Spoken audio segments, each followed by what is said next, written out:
Somos una industria cárnica ubicada en Albal, en la zona limítrofe alrededor de Valencia.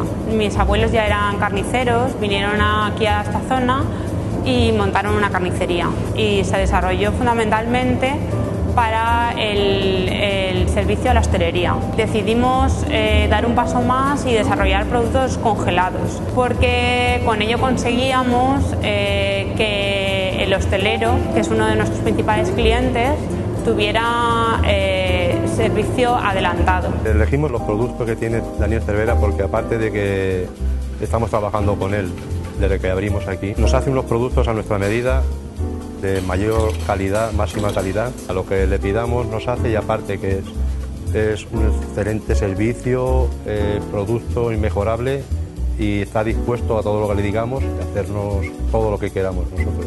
Desarrollamos los embutidos conforme los hacían mis antepasados y también traemos productos propios de otras zonas con denominación de origen. Tenemos un túnel de congelación en el que podemos ultracongelar los productos y distribuirlos por toda España a nivel congelado. El servicio que tiene Daniel Cervera es excelente, le pides el género y en una hora lo tienes aquí.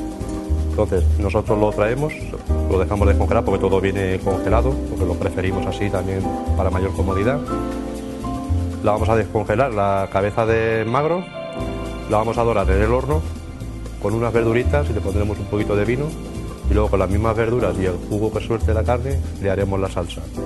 Tenemos una tienda al detalle, que es de donde nacimos. Por otra parte, tenemos una red comercial a nivel de Valencia y provincia, que son la que venden nuestros productos, y después ya a nivel de congelado y preparados cárnicos distribuimos a través de distribuidores que existen por toda España.